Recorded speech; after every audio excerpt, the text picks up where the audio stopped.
You want me to put that on my Tudor? Harry's wife.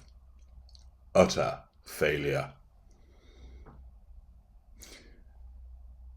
There are some narcissists which succeed in many things. They create empires. In some cases, literal ones, by way of the conquering of other nations and spaces. Other empires are forged through technology, through money, through business. Other narcissists succeed in particular fields, achieving sporting success, literary success, artistic acclaim. Of course, for each narcissist that is successful in that way, there are hundreds, if not thousands, per narcissist that is successful who are unsuccessful. Strolling along the boulevard of broken dreams, aspirations of being a tech giant dashed once more with another bankruptcy. Another rejection letter from a literary agent or publishing house suggesting that the book, which the narcissist regards as their magnus opus, is not quite what they're looking for. Another failed audition as the narcissist who believes that they're going to be the next superstar of the acting world finds that it's ended in dismay and tears for oneself. There are those narcissists who are in and out of prison, unable to regulate themselves in accordance with the standards of modern society, so they fall foul of the law. And there are, of course, the failures of relationships, both romantic, familial, and social. There are plenty of successful narcissists, but there are also a lot more which fail to succeed as a consequence of their inability to regulate their relationships, the power of their delusion, meaning that they believe that they're far superior to what they actually are, that there is a very harsh reality gap that they are not party to. And Harry's wife falls within this. In order to be balanced, she, of course, is infamous, or some may say famous. She's known around the globe, which, of course, is something that pleases her. Furthermore, she's a multimillionairess. Money is hugely important to her, so there's been a success in that regard. However, that's essentially where it ends, and it would be fair to say that she and Harry, because he's dragged along by the pink pods by her, have become utter failures.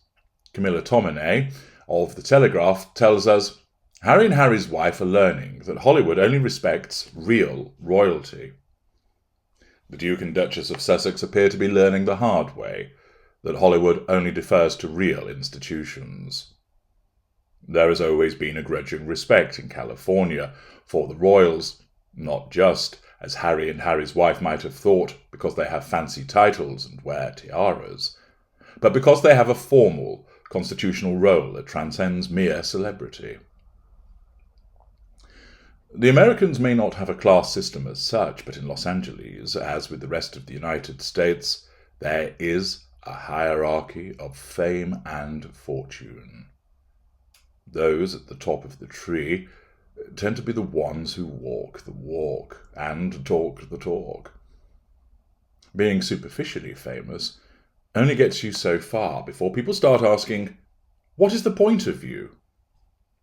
So within days of being roasted by South Park as a dumb prince and his stupid wife, challenge fuel, threat to control, the Sussexes announced that their daughter, Princess Lilibet, had been christened in LA last week.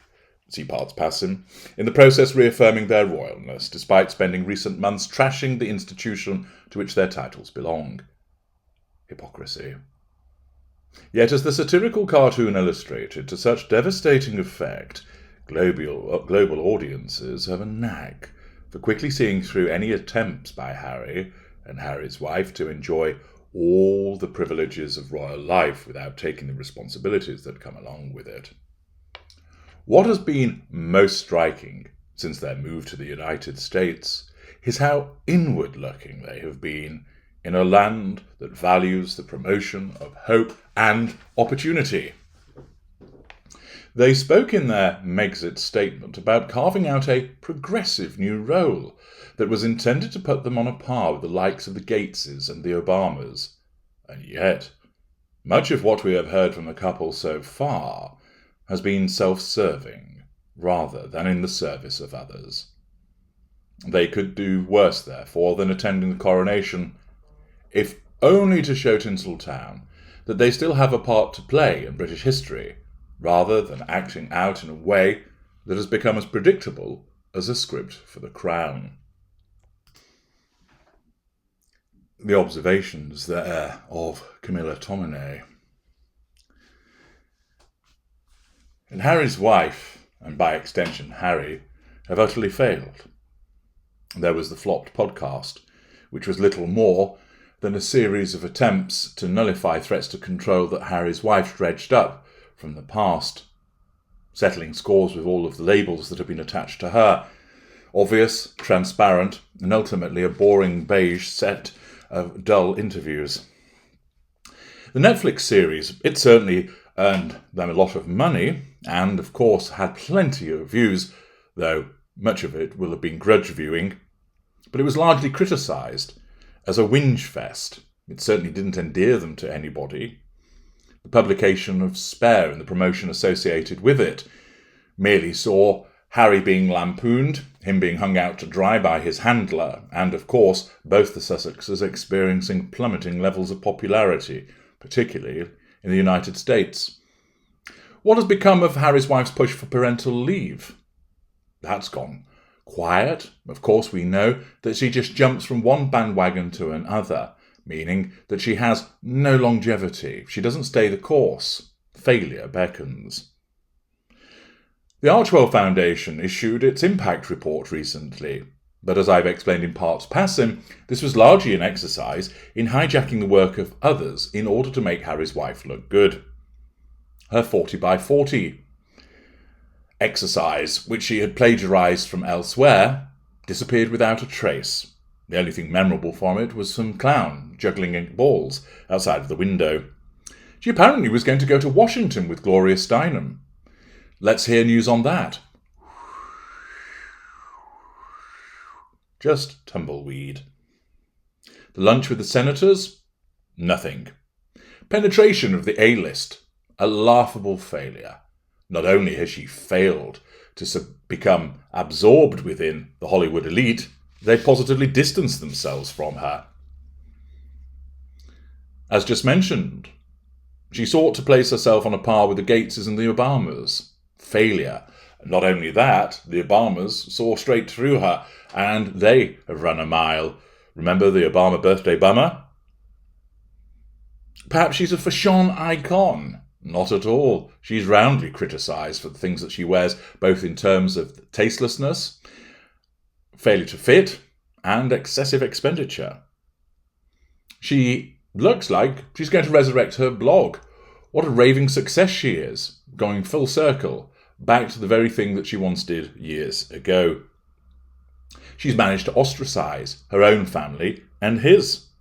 She, and by extension he, are now subject of dislike, scepticism and ridicule from the populaces of so many different countries. They draw repeated ridicule from comedians and commentators.